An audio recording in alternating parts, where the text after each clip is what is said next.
quiet streets of Schenectady, New York, neighbors once saw Marybeth Tinning as a grieving mother struck by unthinkable tragedy. One child lost to sudden illness was heartbreaking. 2 was devastating. But when 8 children, all under her care, died one after another between 1971 and 1985, the line between misfortune and malevolence blurred. Doctors were baffled, friends whispered, and sympathy began to shift into suspicion.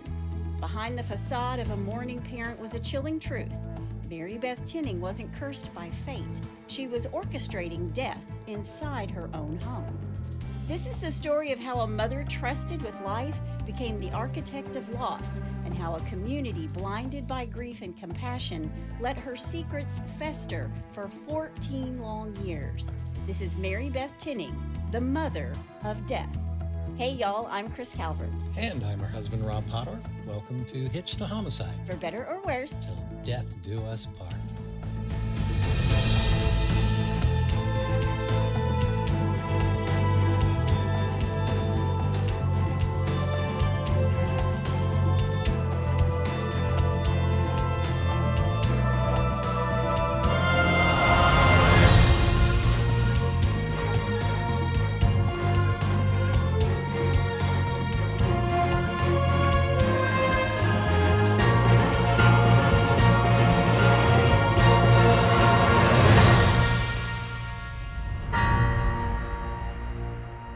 welcome back everybody. Yes, welcome. And for our friends in Finland. Finland. See if I can do this one correctly. Tervetuloa.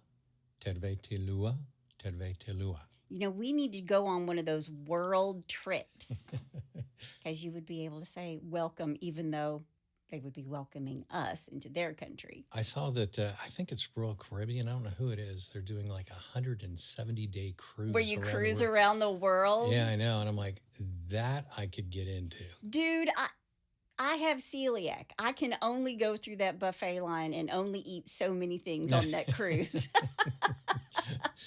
Oh, how much fun would it be, though? I could only eat French fries in a dedicated fryer so many times. But I'm thinking that if they've got a 170-day cruise, they're going to have a bit more of a... Nobody thinks about people like me who have celiac. Everybody in the world is a wheat eater except for me and the very few out there who are like me who have to go look at the menu before they go out to dinner with people to be like, okay, I know what I can eat when I get there. I'm going to check into it.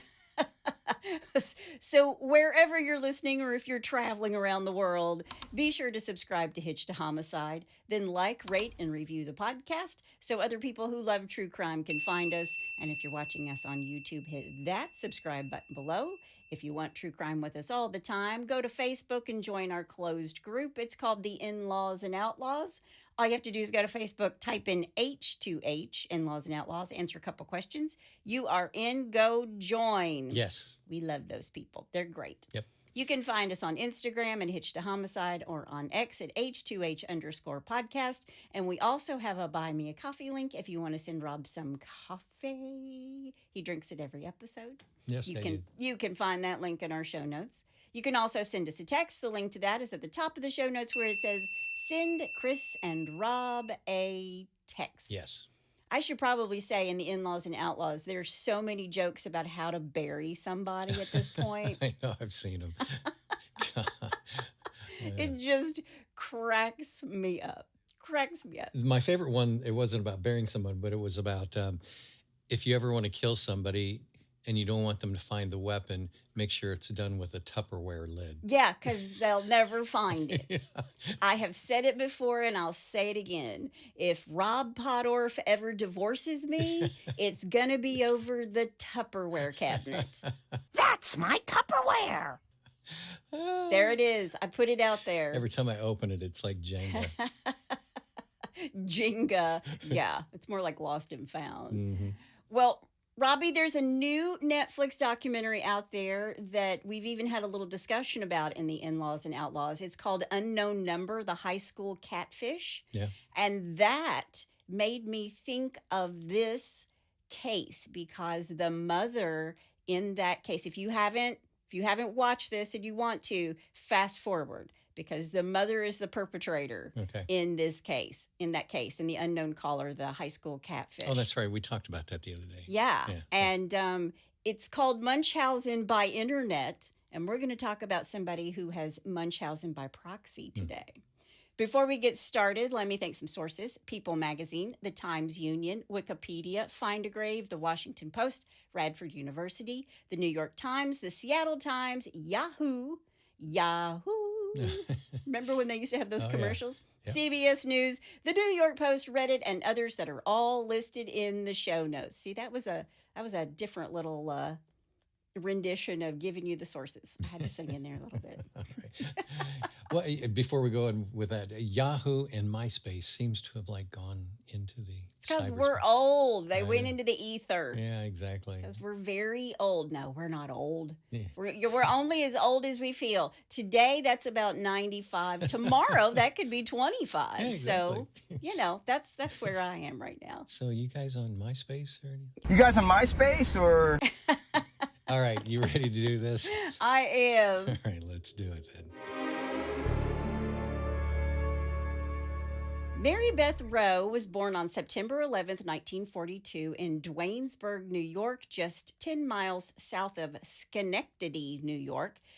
Duanesboro was a tiny little town in 1984. I read that the census, in 2000, was maybe 6,000 people. Oh, wow. So in 1942, you could imagine how small it is. Yeah.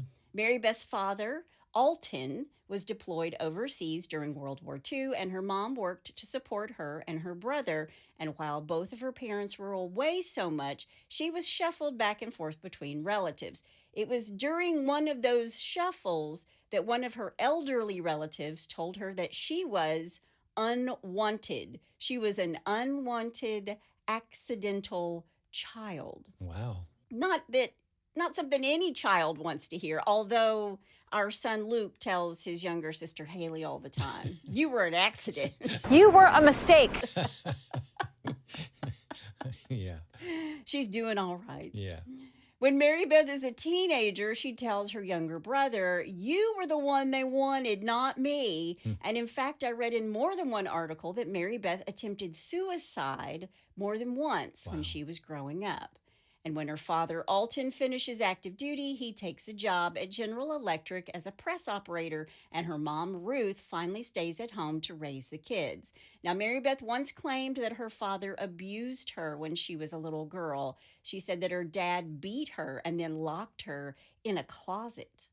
Wow. A story that she's going to kind of recant later, but it's hard to know what Marybeth is saying, what's true and what's not true. Sure. Marybeth and her younger brother both attended Duanesburg High School. She was an average student, but I did read that she dreamed of going to college. So a troubled childhood marked by feelings of mistreatment and isolation.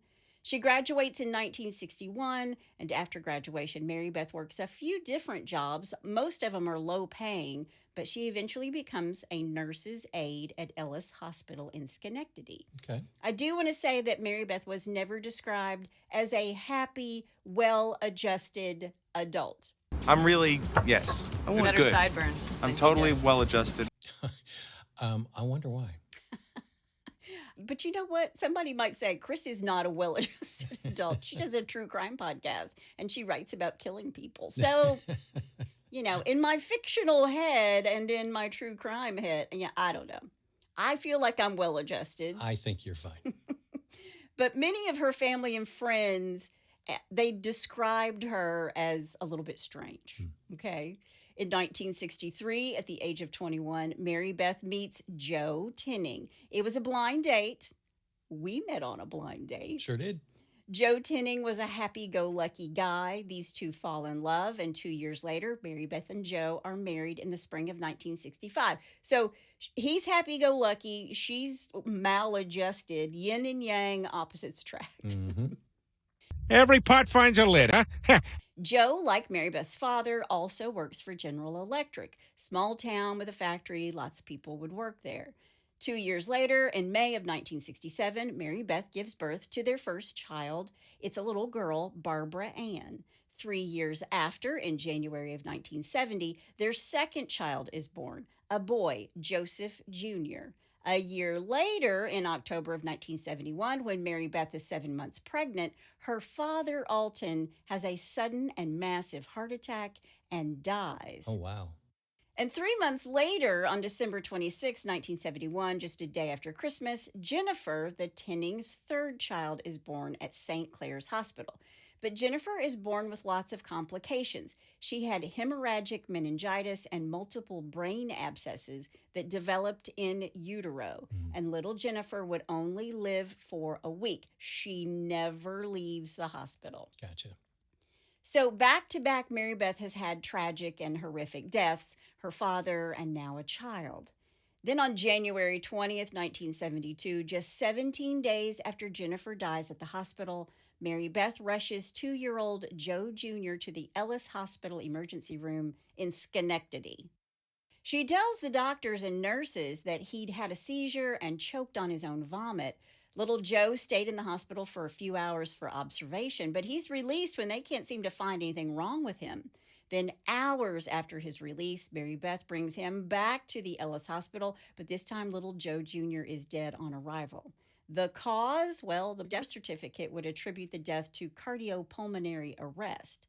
Marybeth told the doctors that she'd placed him in bed and returned later to find him tangled in the sheets and his body was blue. When the police question her, she tells the detectives that Joe Jr. was taking a nap, and according to her, it was an unusually long nap, and she didn't go in and check on him. Quote, "And when I did, he appeared to have respiratory problems, of which I did not cause," end quote. That's an odd thing to say. Thou doth protest a bit too much. On March 1st, 1972, just weeks after Joe Jr. is DOA, Marybeth rushes Barbara Ann, the firstborn, to Ellis Hospital. Barbara has gone into convulsions. The next day, March 2nd, Barbara dies after being in a coma for several hours. Barbara Ann was 4 years old. And Barbara Ann's death was attributed to Rye syndrome, which is a rare condition that causes swelling in the liver and brain, and it mostly affects children and teens who are recovering from a viral infection, most commonly the flu or the chickenpox. And aspirin has actually been linked with Rye syndrome, but children don't really take baby aspirin anymore. Right. So you have to remember this is the 70s. Sure. I can remember taking it. Chewables, Yeah. it was awful. Yeah. Now, Flintstone vitamins, that's something I could get behind, but not the chewable baby aspirin. We just had jelly beans. What does that mean? I don't know. And now 3 of Marybeth's children have died in the span of 90 days. Jeez. Jennifer, the one born with the birth defect, passes away first. She never leaves the hospital. So 3 funerals in 90 days. The whispers in town are that there must be some kind of genetic disorder that's passed from Marybeth to her children. So everyone is very surprised when the next year, 1973, Marybeth is pregnant, and this is baby number 4. On November 22nd, 1973, Marybeth gives birth to Timothy, a tiny little thing that weighs just 5 pounds. Timothy is born on Thanksgiving Day, but just 3 weeks after his birth, on December 10th, Marybeth brings Timothy back to Ellis Hospital. Marybeth tells the doctors that she had found him in his crib. He wasn't breathing, and when she brings him into the ER, Timothy is dead. When the doctors examined him, they found nothing wrong and attributed his death to SIDS, sudden infant death syndrome. Right. 4 babies, 4 deaths. Man. Again, everyone is talking. Was it some sort of new disease? But at the same time, people were whispering about how all the children, with the exception of Jennifer, seemed healthy and active before they died. Mm-hmm. And they also wondered, if this is a genetic disorder, why are Joe and Marybeth continuing to have children? Right. And all of this death and stress has put a real strain on Marybeth and Joe's marriage. Their love was on the rocks, and I read in one account that Marybeth had taken a lover and she wanted Joe gone. Then in 1974, a year after Timothy dies, Joe is admitted to the hospital with a near-fatal dosage of barbiturates. Really? Well, Marybeth gets barbiturates from a friend with an epileptic daughter and puts phenobarbital into Joe's grape juice. What? He recovers after he's hospitalized, and he does not press charges against his wife, even when he discovers what she had done and believed their marriage was strong enough to survive the ordeal. He might not be able to survive the ordeal. For better or worse, for richer or poorer, in barbiturates and in health, Good honey. grief. Wow. Even through the rough and rocky patches, Marybeth and Joe seem to have a healthy sex life, because March 30th, 1975, Easter Sunday, Marybeth has a fifth child, Nathan. But that autumn, on September 2nd, Marybeth shows up at St. Clair's Hospital with the baby in her arms. She said she was driving in her car with the baby in the front seat, when she noticed that he'd stopped breathing. Nathan's death is again attributed to SIDS. And one of Marybeth's friends said, quote, "I can still see his darling little face. His hair was so blonde with those big blue eyes and that smile. He was the most perfect specimen of a little baby boy. He was just beautiful," end quote. Wow. Now, what would a woman who's had 5 children and 4 suspicious deaths, because the one daughter, Jennifer, that wasn't suspicious, what would she do? You've had 5 children die. Right. And 4 of them were biologically yours. Well, she adopts. August 1978, Marybeth and Joe adopt a newborn, Michael. Now, mind you, Marybeth is 7 months pregnant when they adopt Michael. And on October 29th, 1978, Marybeth gives birth to her 6th child, Mary Frances. 3 months later, in January of 1979, Marybeth rushes Mary Frances to the ER right across the street from their apartment, and she says that Mary Frances is having a seizure. And this time, the staff in the ER are able to revive little Mary Frances, and in her chart, they say it is aborted SIDS. 1 month later, on February 20th, Marybeth returns to the hospital again with Mary Frances. This time, the baby's in full cardiac arrest. And when she's revived, Mary Frances had irreversible brain damage. She died 2 days later after Marybeth took her off of life support. Wow. Once Mary Frances is dead and buried, Marybeth is pregnant again. Good Lord. Now, they still have their adopted son, Michael, but baby number 7 is born in the fall of 1979 on November 19th, and they name him Jonathan. And Michael, who is now 13 months old and in good health, has a little brother. In March of 1980, Marybeth shows up at the hospital, St. Clair's. 4-month-old Jonathan is unconscious. He is successfully revived and sent to a Boston hospital where he can be thoroughly examined, and the doctors find no valid medical reason why he stopped breathing, so Jonathan is sent home. A few days later, Marybeth returned to the hospital with Jonathan. This time, the infant is brain dead. Jonathan dies March 24th, 1980, after being kept on life support in Albany, New York, for 4 weeks. Wow. One after the other, after the other. Yeah. Nearly a year later, in February of 1981, Michael, the adopted child and the only one who is still alive, falls down the stairs and suffers a concussion. He's 2.5. 1 month later, on March 2nd, Marybeth takes Michael to the doctor because he, quote, wouldn't wake up, end quote. Michael was dead when Marybeth brings him into the doctor's office, wrapped in a blanket. She tells the doctor that she couldn't wake Michael and she didn't know what was wrong. Later, when recalling the incident, she said, quote, "I went in the morning to get him up and we could go to the doctor's. He was not, was responsive to a point, but he was very limp and so on and so forth. And so instead of calling an ambulance, I went from our house, put him in the car, literally threw him in the car, and went to St. Clair's. I went to Dr. Mel's office and went in there with the baby. One of the doctors, I guess, took me and they said he died of viral pneumonia," end quote. Okay. So on and so forth. Yeah.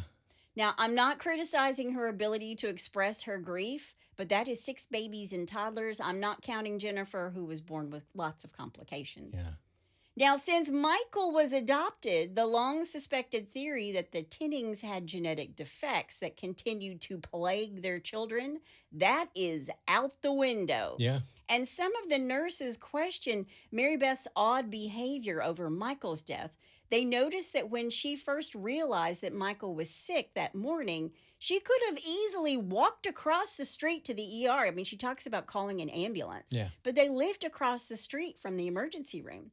And in fact, she had done that when the other babies died. But instead, she let hours pass until the doctor's office opened. And then she wrapped his dead body in a blanket and took him into the doctor's office. Man. 4 years later, Marybeth, who is 42 years old at this point, gives birth to baby number 9, Tami Lynne, on August 22nd, 1985. Because of the past SIDS babies, her current pediatrician tells her he wants Tami Lynne to use a SIDS monitor. Seems like a reasonable request, right? Sure.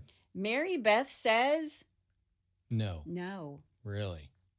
On December 19th, just 4 months after Tami Lynne is born, Marybeth goes shopping with her next-door neighbor, Cynthia Walter, a licensed practical nurse. And later that day, Cynthia visits Marybeth at her home, and while there, Cynthia asks to hold little Tami Lynne. And Marybeth allows it, but then Marybeth asks Cynthia to give Tami Lynne back to her.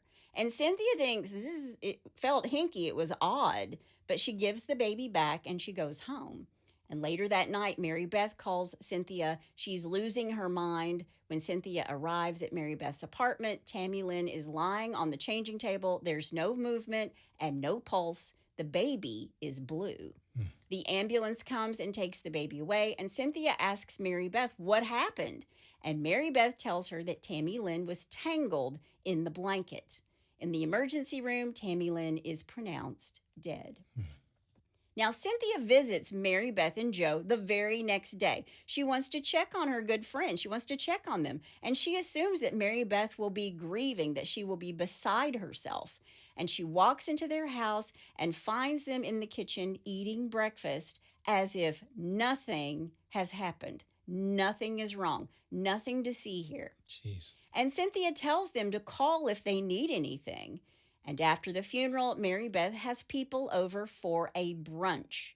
She's smiling, eating, conversing with everyone there. It reminds me of the scene in The Sixth Sense where the mom is giving the little girl cleaning solution in her food and slowly killing her because she likes all the attention of being the doting mother. You were keeping her sick. She wants the sympathy. Right.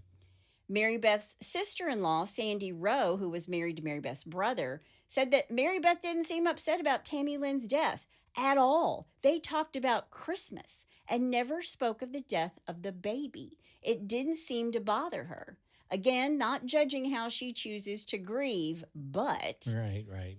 Marybeth has had 9 children in her charge and care. 8 she gave birth to and 1 that she adopted. They are all dead. Man. And what about the husband, Joe? Nothing seemed to bother Joe. Each time one of their children died, he dressed up in the exact same clothes. He'd go to the very same funeral home. They'd have the same funeral service. He'd sit there quietly at the wake and would not say a word. Yeah. Now, here are the things that many of these deaths had in common, not including Jennifer. Marybeth was always alone with the children when they died, and there was never any evidence of wrongdoing until on the day of Tami Lynne's death, the last child. Marybeth is visited by Betsy Mannix of the Schenectady County Department of Social Services and Bob Imfield of the Schenectady Police Department. And not a moment too soon. Exactly. Why now? Jeez. Why now? Well, it's 1985 and forensics have improved, and there was evidence that Tami Lynne died of suffocation. Now, the causes of all the children's death were listed between natural and undetermined and SIDS, 14 years, 9 dead children. Yeah. They're finally coming Right. to check on her. And according to Robert Sullivan, the chief medical examiner of Schenectady County, quote, "There were so many of us in on it, I guess. If anyone is negligent, I suppose I am. I probably should have said there must be more to this than we think, but we all think and don't do, end quote. Well, I don't know that we don't all do, but okay. I was about to say, you think? Mm-hmm. Schenectady Police Chief Richard Nelson contacted my favorite forensic pathologist, Dr. Michael Bodden. This is the guy who did the HBO show Autopsy. Yeah. And Bodden was the chief medical examiner of New York City from 1978 to 1979. And Police Chief Nelson wants to ask Dr. Bodden some questions about SIDS. And one of the first questions he asks is it possible for 9 children in one family to die of natural causes or SIDS? And Dr. Bodden told him that it was not possible and asked to see the case files. And he also explained to the police chief that children who die from sudden infant death syndrome, SIDS, do not turn blue. When these babies pass away, they look like normal children when they die. And if a baby was blue, Dr. Bodden said it was probably caused by homicidal asphyxia. Wow. Someone had smothered these children. Wow. Schenectady Assistant DA Alan Goodell says to the police, don't arrest Marybeth without a confession. And as they start digging deeper into Marybeth and her dead children, they discover that she's been passed around from doctor to doctor because no one wanted her as a patient. Wow. Nobody wanted to take care of her or her kids. On the afternoon of February 4th, 1986, Schenectady Police Detective Bob Emfield and State Police Investigator Joseph Karras go to the Tinnings' home. She's under no obligation to go to the police station since there's no arrest warrant, but they tell her that she needs to clear her name. Come in, clear up suspicions about the death of Tami Lynne. Yeah, right. And Marybeth agrees, and she and Joe are both taken to the station, and they are questioned separately about Tami Lynne's death. Marybeth is read her Miranda rights, and she agrees to speak with investigators. She talks about all the children she's lost to SIDS, with the exception of Jennifer, who never left the hospital. As far as Tami Lynne, she said she put her daughter to sleep in her crib as she normally did. Tami Lynne was crying that night, which annoyed her because it made her feel like an unfit mother. She said she watched TV, then she went to check on Tami Lynne, and she discovered that she wasn't breathing. Marybeth tells him she picks up the baby and makes an attempt to revive her, but nothing works. She wakes up Joe, and they called an ambulance. Yeah, like every other time. Or, usually she just walks across the street. Yeah. But Marybeth is then questioned by Bill Barnes from the state police, and as luck would have it, Bill and Marybeth went to school together in Duanesburg and grew up together. So it's a very small town. And when Bill walks into the room to question Marybeth, she stands up, she kissed him on the cheek, she gives him a hug, and Marybeth's interview lasts numerous hours. And during this time, investigators Emfield and Karras talked about the deaths of all her children. They went back 14 years, and the details remembered by Marybeth were not really jiving with the case files and the known medical facts. But after so many deaths, it's possible, it's plausible, she's confused over all these children. What happened to which one? Yeah, you lose track of how they died. Yeah. Jeez. When Marybeth was confronted with the suspicious facts of her 9 deceased children, at first she denies having anything to do with the deaths, saying, quote, "I didn't do it," over and over and over. But after several hours of State Police Officer Bill Barnes, her friend, hammering her with questions, Marybeth gives in. She insists she never hurt most of the children, Ouch. except Tami Lynne. Nathan and Timothy were the exceptions. Quote, "I did not do anything to Jennifer, Joseph, Barbara, Michael, Mary Frances, Jonathan. Just these 3, Timothy, Nathan, and Tami Lynne," end quote. Wow. When Marybeth was finally reunited with Joe, because they're questioned separately, these two have a brief conversation, and Joe asks her to tell the truth, whatever that is. And she starts to cry, and the police are witnesses to this. And after a few minutes, Marybeth admits to Joe that she murdered Tami Lynne. Quote, "I killed Tami," end quote. Man. And she said it so softly, she had to repeat it. And Joe had no reaction to Marybeth's statements. According to Joe, quote, I had withdrawn into myself. I was hearing, but I wasn't reacting, end quote. He's in shock. Yeah.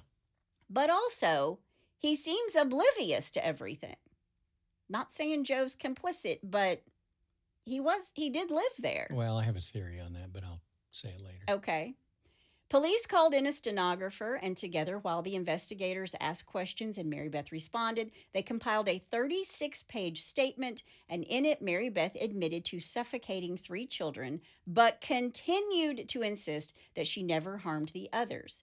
She tells police that on the night of Tami Lynne's death, she was sleeping on the living room couch. Quote, I was about to doze off when Tami woke up and started to cry. I got up and went to her crib and tried to do something with her to get her to stop crying. I finally used the pillow from my bed and put it over her head. I held it until she stopped crying, end quote.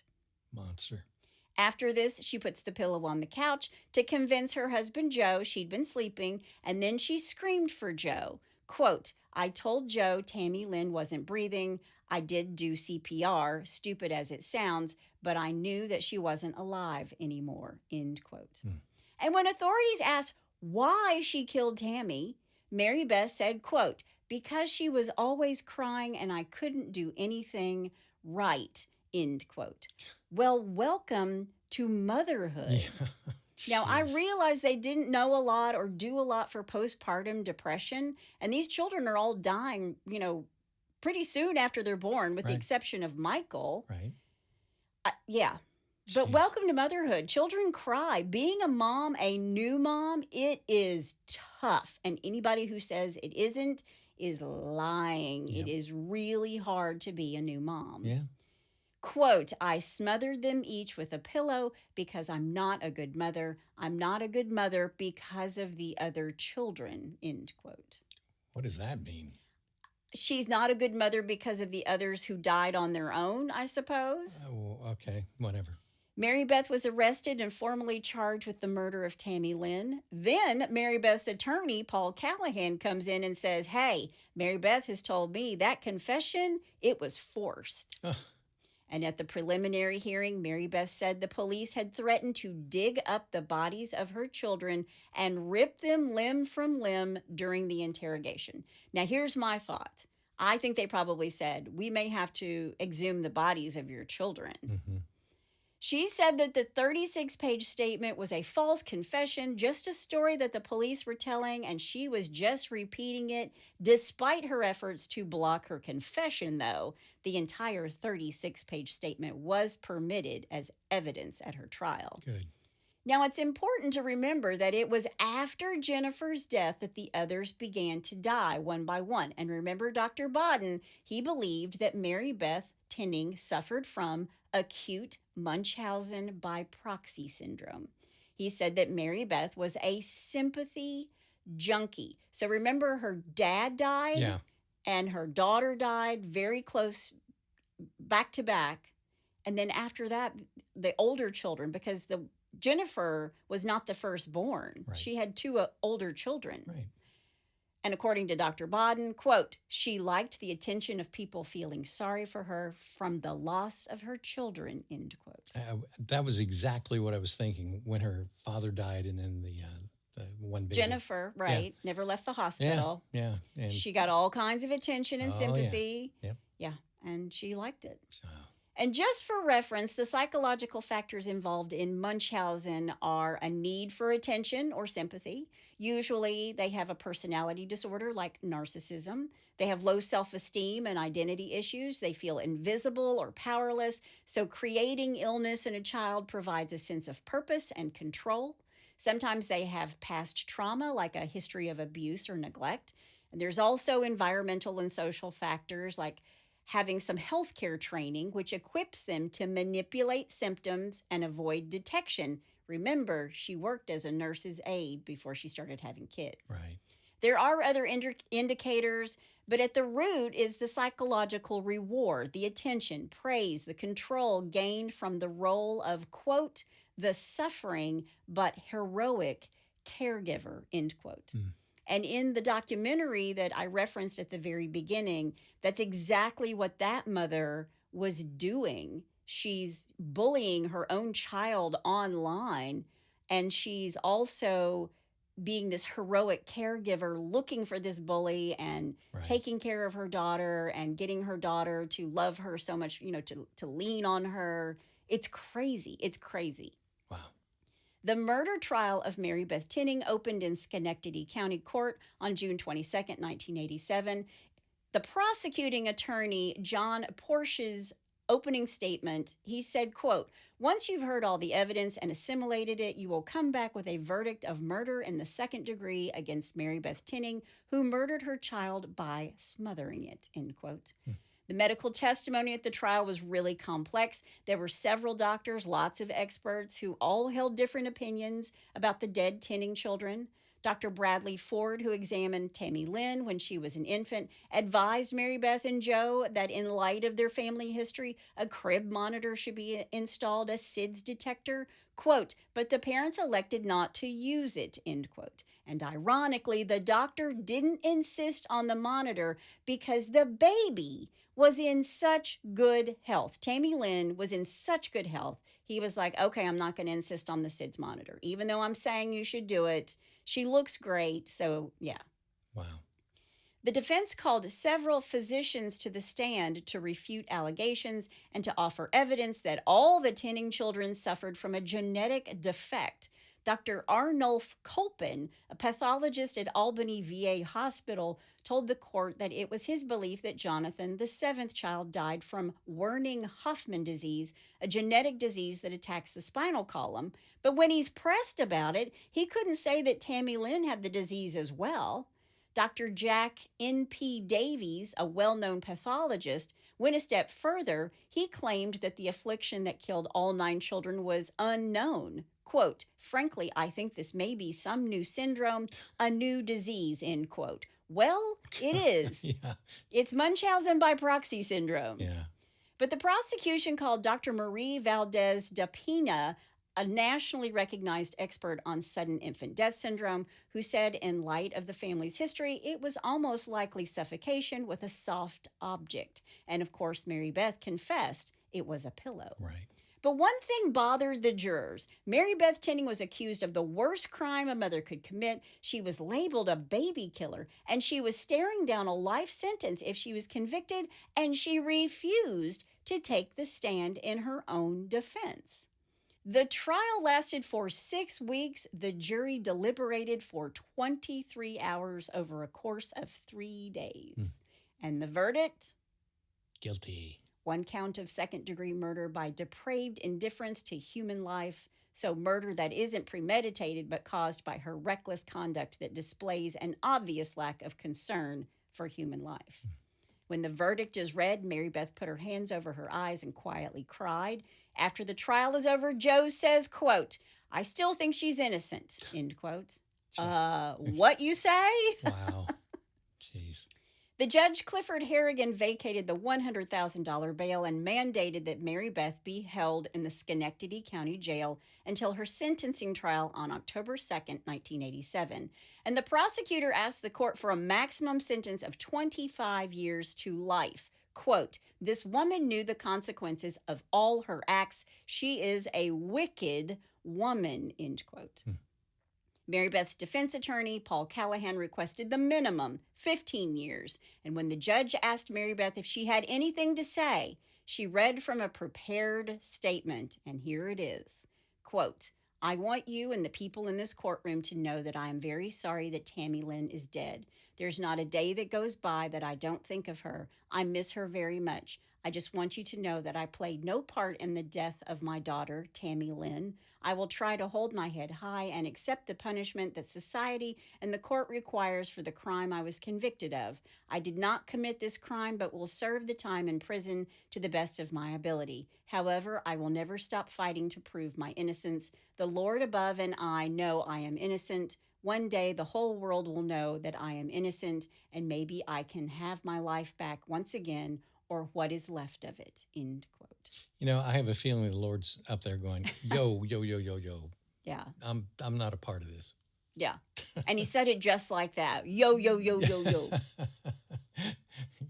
Marybeth was sentenced to 25 years to life, 5 years shorter than the maximum penalty. There were shout outs in the courtroom like, baby killer. All these people are in the courtroom and they're shouting at her. Right. The district attorney's office promised additional prosecutions for the deaths of the other children, but it never happened.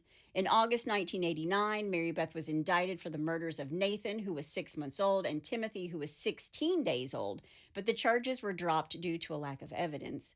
Tami Lynne was the only murder of which Marybeth was ever convicted. She was imprisoned at the maximum security prison in Bedford Hills Correctional Facility for Women in Bedford, New York.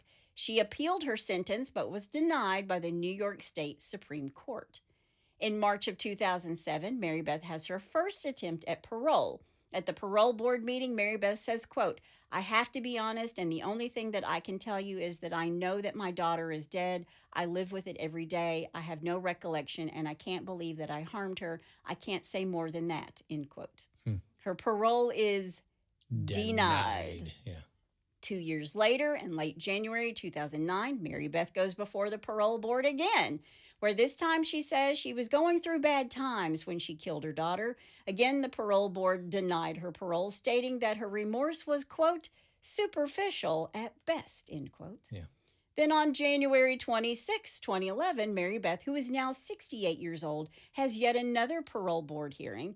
And this time she says, quote, after the deaths of my other children, I just lost it. I became a damaged, worthless piece of a person. And when my daughter was young, in my state of mind at that time, I just believed that she was going to die also. So I just did it, end quote.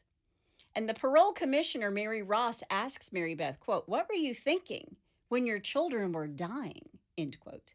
To which Marybeth says, quote, 2 things that I wanted in life was to be married to someone who cared for me and to have children. Other than that, I can't give you a reason. When I look back, I see a very damaged and just a messed up person, and I have tried to become a better person while I was here, trying to be able to stand on my own and ask for help when I need it, others when they need it. Sometimes I try not to look in the mirror, and when I do, there's no words that I can express now. I feel none. I'm just none, end quote. She is denied parole once again. You think? Wow. Due to her lack of remorse. Yeah. At the same time, the people she was around in the prison said that Marybeth was one of the most loving, most generous, caring people they'd ever met. At her next parole hearing in 2013, she is again questioned about the murder of Tami Lynne, saying that she can't remember why she did it. She knows she did it, but she can't say why because there is no reason. And again, she is denied parole. And Marybeth's next opportunity for parole would come in 2015. And again, she is denied. Her 6th opportunity comes in January of 2017. The parole board denied her, but they ordered her to return for another hearing in 18 months instead of 2 years.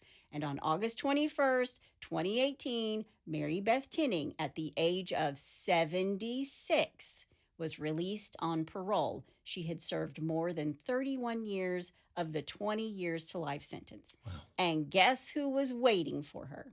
Joe.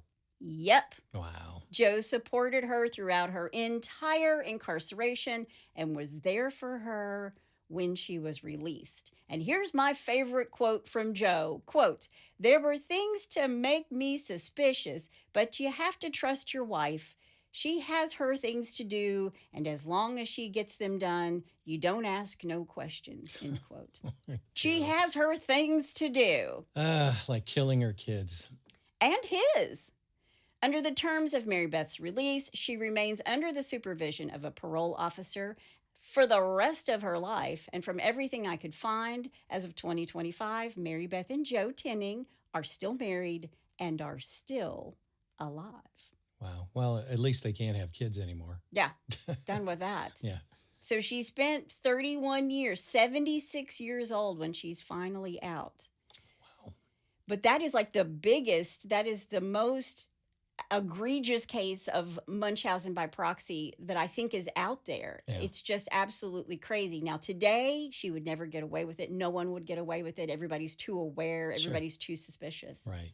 But that is the story of Marybeth Tinning and her 9 children. And that's all I have to say about that.